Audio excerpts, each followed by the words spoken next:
ఉన్న బంగారాన్ని విడిపించి ఆ రోజు ఆన్లైన్ రేటుకే మేము కొంటాం. Sharma gold company. రాశి ఫలాల గురించి ఒక్కసారి నాకు వివరిస్తారా మీరు? మొట్టమొదటి ఏ రాశి గురించి చెప్తారు? తప్పకుండా. ఇప్పుడు ఇది మనకు వచ్చేది 2025 ఆంగ్ల సంవత్సరాది. ఓకే, అంటే కొంతమంది విమర్శించారు 24 కదా, 24 25 అదే 25 ఆంగ్ల సంవత్సరాది అంటే మనం ఇంగ్లీష్ క్యాలెండర్ అంటే 25లో వచ్చేది 25 ఆంగ్ల 25 కదా, జనవరి 1 25. ఓకే, జనరల్ గా మనము అంటే మరి మీరు ఉగాది నుండి ఎందుకు చెప్పట్లేదు అంటే చాలా మంది ఉగాది వరకు కూడా ఆగట్లేదు, జనవరి 1 కూడా ఆగట్లేదు, డిసెంబర్ నుండి నవంబర్ నుండి అడుగుతా ఉన్నారు అందరూ. ఓకే, ఇప్పుడు క్లయింటెల్ నన్ను అడిగేవాళ్ళు ఏంటంటే గురూజీ ఇప్పుడే చెప్పేసేయండి మాకు, మేము జాగ్రత్తలు తీసుకుంటామని చెప్పి అడుగుతా ఉన్నారు. సో అందుకనే 2025 సంవత్సరం ఆంగ్ల సంవత్సరాది అంటే జనవరి 1 నుండి ఎలా ఉండబోతుంది అనేది మనం ఒకసారి చూసుకుంటే, అన్నిటికంటే ముఖ్యంగా ఈ వచ్చేటువంటి సంవత్సరం పేరు శ్రీ విశ్వావసునామ సంవత్సరము. విశ్వావసునామ సంవత్సరము. సో రాబోయేటువంటి ఎందుకు గురుగారు అది వస్తుంది పేరు 60 సంవత్సరాల్లో ప్రతి సంవత్సరం ఒక్కొక్క పేరు వస్తుంటది. పేరుతో ఏం స్పెషాలిటీ లేదు. క్రోధినామ సంవత్సరం అనే నెగిటివ్ అట్లా ఏం లేదు. సంవత్సరాల్లో దీని పేరు విశ్వావసునామ సంవత్సరం. సో ఈ సంవత్సరానికి అధిపతి రాజు కాబట్టి, రవి కాబట్టి రాజు. సో రవి మనకు కమాండ్ చేస్తూ ఉన్నాడు కాబట్టి ఈ సంవత్సరం అతి ముఖ్యమైన విషయం ఏంటంటే రాజకీయంగా దేశవ్యాప్తంగా రాష్ట్రాల వ్యాప్తంగా పెను సంచలనాలు నమోదవ్వడము ఈ సంవత్సరం 2025 సంవత్సరం లక్షణాలు. ఎందుకంటే రాజుల మధ్యన రాష్ట్రాల మధ్యన గొడవలు, మరీ ముఖ్యంగా కొంతమంది ప్రముఖ రాజకీయ నాయకులకు మృత్యుగండము, అలాగే అన్ని రంగాలలోకి సెలబ్రిటీలు, సినిమా ఇండస్ట్రీ, రాజకీయము, బిజినెస్, ఎనీ ఇండస్ట్రీ, యువకులు, మరి ముఖ్యంగా మగవాళ్ళు యువకులు 40 సంవత్సరాల వయసులోపు ఉండే వాళ్లకు కార్డియాక్ అరెస్ట్లు అనేటివి ఈ సంవత్సరం అతి ముఖ్యమైన విషయం. ఎందుకంటే ఆల్రెడీ మనం చూస్తున్నాం ఇప్పటికే, కానీ వాటి తీవ్రత పెరిగే అవకాశం ఉంది. కారణం ఏంటంటే రవి కమాండ్ చేస్తూ ఉన్నాడు కాబట్టి. రవి అంటే చర్మము, హార్ట్, కళ్ళు, ఎముకలు. సో కరోనా లాంటి అంత పెద్దది కాకపోయినా ఒక సమస్య, ఒక వైరస్ మళ్ళీ ప్రపంచాన్ని బాధించే అవకాశం ఉంది. అది మరీ ముఖ్యంగా చర్మం మీద దాడి చేసే అవకాశం ఉంది. అంటే చర్మానికి సంబంధించినటువంటి ఒక సమస్యల బారిన పడి ఈ సంవత్సరము జనాలు వైరస్ బారిన పడే అవకాశం ఉంది మరీ ముఖ్యంగా. అలాగే ఇప్పుడు ఇంచుమించు 40 సంవత్సరాల లోపు యువకులకు కార్డియాక్ అరెస్ట్ అనేటువంటివి జరిగే అవకాశాలు కనిపిస్తూ ఉన్నాయి. అలాగే ఈ సంవత్సరం గుండెపోటు వల్ల మరణాల సంఖ్య చాలా ఎక్కువ. ఇదంతా 2025 జనవరి నుంచి ఎగ్జాక్ట్లీ. అలాగే ఈ సంవత్సరము ఎండల తీవ్రత చాలా ఎక్కువ, విపరీతమైనటువంటి ఎండలు ఉండే అవకాశం ఉంది. అలాగే ఈ సంవత్సరాలు ప్రపంచవ్యాప్తంగా అగ్నిపర్వతాల పేలుడు అనేటువంటిది ఈ సంవత్సరం గమనించాల్సినటువంటి విషయం. అలాగే ఈ సంవత్సరం మంచు పర్వతాలు కరగడం వల్ల వాతావరణంలో మార్పులు గమనించాల్సి ఉంటుంది ఈ సంవత్సరం. అలాగే అమెరికా దేశానికి విపరీతమైనటువంటి గాలి తుఫానులు, వరదలు ఈ సంవత్సరం కనిపిస్తూ ఉన్నాయి. అలాగే 1-2 దేశాల మధ్యన యుద్ధ వాతావరణం ఖచ్చితంగా ఉండి తీరుతుంది, లేదా యుద్ధాలు జరుగుతున్నాయి కదా, అది ఇంకా పెరుగుతుంది. ఇప్పుడు ఉన్నదానికంటే తీవ్రత పెరుగుతుంది అనేది. అలాగే మనకు 2025 సంవత్సరంలో సెప్టెంబర్ 7వ తేదీ 2025 సంవత్సరం ఆదివారం రాహుగ్రస్త సంపూర్ణ చంద్రగ్రహణం ఏర్పడుతుంది. ఇది కుంభరాశికి వ్యతిరేకమైన ఫలితాలు ఇస్తుంది. అలాగే వచ్చే సంవత్సరం అంటే 2025 సంవత్సరంలో మే 9వ తేదీ నుండి సరస్వతి నదికి పుష్కరాలు అనేటువంటివి ఏర్పడతా ఉన్నాయి. ఈ సంవత్సరము రాజకీయ నాయకులకు సంబంధించి మరీ ముఖ్యంగా ఇందాక మనం మాట్లాడుకున్నట్టుగా పవన్ కళ్యాణ్ గారికి ఏలినాటి వెళ్ళిపోతుంది. అలాగే లోకేష్ గారి జాతకరీత్యా, పవన్ కళ్యాణ్ గారి జాతకరీత్యా విపరీత రాజయోగం అనేటువంటిది కనిపిస్తూ ఉంది. జగన్మోహన్ రెడ్డి గారికి లేదా రాజయోగం వల్ల? ఇప్పుడు లేదు, ఈ సంవత్సరం లేదు.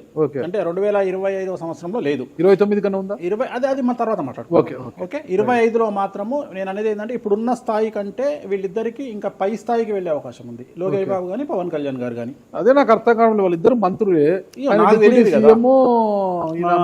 నాకు అర్థం కాదు. ఇప్పుడు ఉన్నటువంటి పదవుల కంటే కూడా గొప్ప పదవులను వీరు పొందేటువంటి అవకాశాలు కనిపిస్తున్నాయి. రాజ్యసభ తీసుకెళ్ళిన కేంద్రానికి వెళ్తారా? కేంద్ర మంత్రులు వెళ్తారా? కేంద్ర మంత్రులు వెళ్తారా? పెద్దదే కదా, కేంద్ర మంత్రి అనేది పెద్దది కదా. సో అది ప్రభాస్ గారి జాతకంలో చాలా అనుకూలమైనటువంటి ఫలితాలు, శుభవార్తలు వినేటువంటి అవకాశాలు కనిపిస్తా ఉన్నాయి. వివాహం అవుతుందా చెప్పలేము, ఎందుకంటే తులారాశి కాబట్టి వివాహం కావచ్చు. సో ఫ్యాన్స్ కి ఇది పండగనే, పెద్ద పండగనే. ఓకే, సో ఇది ఓవరాల్ గా ఇంకా బేసిక్ డీటెయిల్స్. అంటే ఓవరాల్ 2025లో ఎలా ఉంటుంది. సో ఇప్పుడు మనం రాశుల గురించి కనుక తీసుకున్నట్లయితే ఎలా ఉంది, రెమెడీస్ ఏంటి? నెక్స్ట్ 10వ రాశి మకర రాశి. 2025 సంవత్సరం మకర రాశి జాతకులకు ఆదాయం 8, వ్యయం 14, రాజపూజ్యం 4, అవమానం 5. ఈ సంవత్సరం ఏలినాడు శని వెళ్ళిపోతూ ఉన్నది.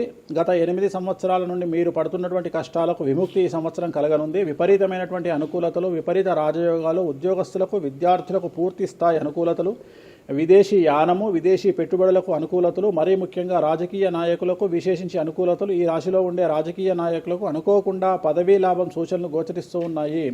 కొంతమంది ఈ రాశిలో ఉండే రాజకీయ నాయకులు మరియు పెద్ద మంత్రి స్థాయి వరకు వెళ్ళే అవకాశాలు గోచరిస్తూ ఉన్నాయి. ఈ సంవత్సరం కాకపోతే కుటుంబంలో ఎవరైనా ఒకరు మీకు దూరం అయ్యేటువంటి పరిస్థితులు కనిపిస్తూ ఉన్నాయి. అంటే ఇంత పాజిటివ్గా ఉన్నా ఎవరో ఒకరు ఈ సంవత్సరం కుటుంబంలో నుండి ఒక వ్యక్తి మీకు దూరం అయ్యేటువంటి కనిపిస్తూ ఉన్నాయి.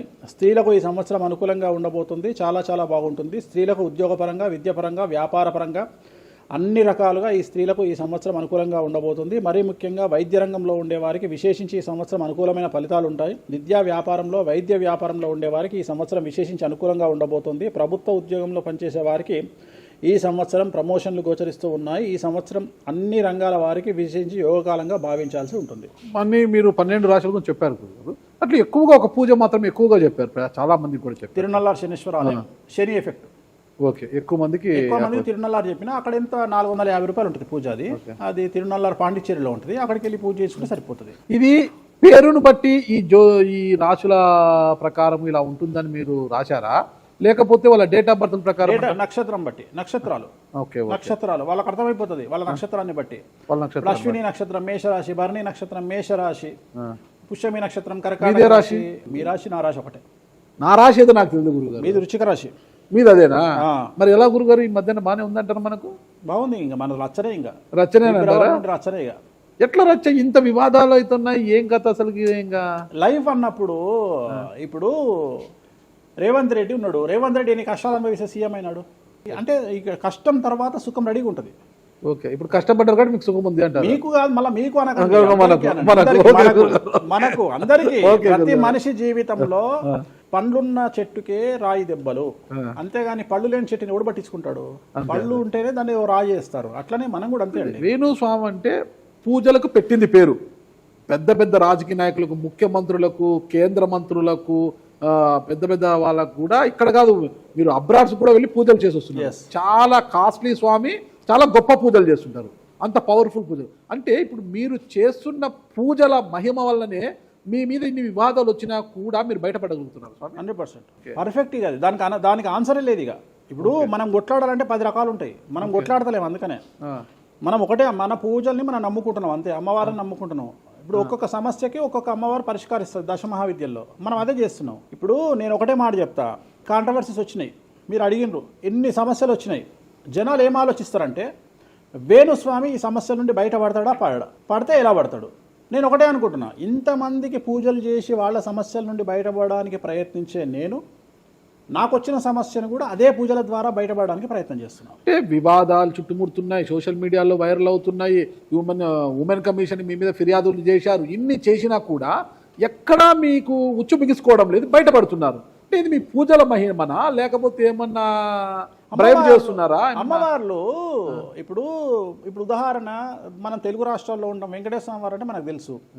ఇప్పుడు తమిళనాడులో పెరుమాళ్ అంటారు వెంకటేశ్వర స్వామిని. అదే నార్త్ ఇండియాకి వెళ్తే బాలాజీ అంటారు. వాళ్లకు బాలాజీ అంటే చాలా భయం. అలాగే మన రాష్ట్రంలో మనకు తెలిసిన వాళ్ళకి కామాఖ్యలో ఉండే అమ్మవారు అంటే భయం. కానీ తెలియని వాడికి భయం ఉండకపోవచ్చు. వాడి ఇష్టం వచ్చినట్టు కామెంట్ చేయొచ్చు అమ్మవారు. చాలా మందికి మీరంటే భయం అనుకుంటా.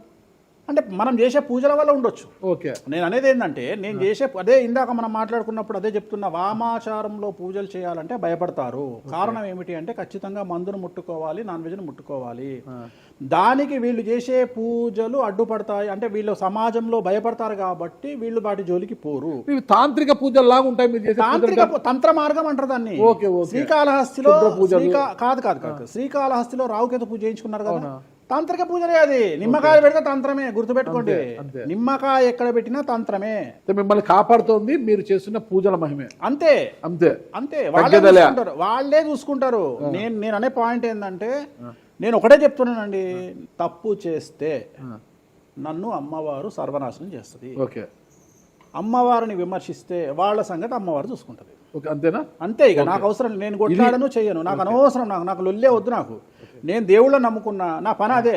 నాకు హిమాచల్ ప్రదేశ్ కామాఖ్య కాకపోతే, బాగాలముఖి కాకపోతే, తారాపీఠ పోతే, ఇప్పుడు మన తారాపీఠ పోయి వచ్చిన. చాలా మందికి తెలియదు, తారాపీఠ అని కలకత్తా నుండి 300 కిలోమీటర్లు ఉంటుంది. మీరు కావాలంటే గూగుల్ చేయొచ్చు. తారాపీఠ అని అమ్మవారు అండి. ప్రతిరోజు శ్మశానంలో ఉంటుంది అమ్మవారు, ఒరిజినల్ శ్మశానంలో ఉంటుంది. ప్రతిరోజు అమ్మవారికి ప్రసాదం అంటే డెడ్ బాడీ దహనం అయినాకనే అమ్మవారికి నైవేద్యం పెడతారు. అంత పెద్ద ప్రసిద్ధమైనటువంటి దేవాలయం. అమ్మవారు శివుడికి పాలిస్తూ ఉంటుంది. తారాపీఠ అంటారు దాన్ని. శ్మశానంలో ఉంటుంది. ఆమె జనరల్గా ఎవరైనా సరే ఎందుకు పూజ చేస్తారు ఆమెనంటే, జీవితంలో మనం వెళ్తూ ఉన్న సందర్భంలో సడన్గా స్టక్ అయినామనుకోండి, బౌన్స్ బ్యాక్ అవ్వడానికి పనిచేస్తుంది. అంటే ఉదాహరణ, ఒక ముఖ్యమంత్రి స్థాయి వ్యక్తి ఓడిపోయినప్పుడు, ఒక మంత్రి పోయినప్పుడు, ఒక ఐఏఎస్ సడన్గా తన జాబ్లో డిస్టర్బెన్స్ వచ్చినప్పుడు, ఐపీఎస్ డిస్టర్బెన్స్ వచ్చినప్పుడు ఈ పూజ కనుక అమ్మవారిని దర్శించుకుంటే ఒక్కసారి మళ్ళీ వాళ్ళు బౌన్స్ బ్యాక్ అవుతారు. అంటే బిగ్ బ్యాంగ్ థియరీ అనేది అక్కడ పనిచేస్తుంది. మనం మళ్ళీ ఒక్కసారి బౌన్స్ బ్యాక్ అయ్యి ముందుకు దూకడానికి అమ్మవారు పనిచేస్తుంది. నేను సజెస్ట్ చేస్తుంటా చాలామందికి, వ్యాపారంలో స్టక్ అయినప్పుడు, లేకపోతే ఉద్యోగంలో స్టక్ అయినప్పుడు, అట్లా స్టక్ అయినప్పుడు అయితే మీ తారాపీఠ వెళ్ళి దర్శనం చేయించుకోండి. అక్కడ దర్శనమే, పూజలు ఉండవు, జస్ట్ దర్శనమే. అమ్మవారికి పోయి దండం పెట్టుకొని వస్తే చాలు, ఒక్కసారి మళ్ళీ వాళ్ళు బౌన్స్ బ్యాక్ అవుతారు. ఒకటే ఒక పాయింట్కి నాకు ఆన్సర్ చెప్పి ముగించేసా, చాలా కాలాతీతమైంది. చివరికి ఇరికిస్తున్నారా ఇది? లేదు ఏం లేదు. ఇప్పుడు ఏపీలో అంటే గత ప్రభుత్వ హయాంలో, వైసీపీ హయాంలో వీళ్ళ మీద కేసులు పెట్టారు. ఇప్పుడు వీళ్ళ అధికారులు వీళ్ళ మీద కేసులు పెడుతున్నారు కదా. ఈ కేసుల పరంపర ఇలా కొనసాగి జగన్మోహన్ రెడ్డి గారు జైలుకి వెళ్ళే అవకాశం ఉంది. వచ్చే సంవత్సరం మే 9వ తేదీ వరకు అవకాశం ఉంది, దాటితే లేదు. ఇది ఓవరాల్గా వేణుస్వామి గారు ఇచ్చారు. మీకు ఏదైనా అనుమానాలు ఉన్నా డైరెక్ట్గా వేణుస్వామి గారికి ఫోన్ చేయండి, మీ అనుమానాలను నివృత్తి చేసుకోండి. థ్యాంక్ యూ గురుగారు, నమస్తే. ఓకే, ఓం నమో వెంకటేశాయ.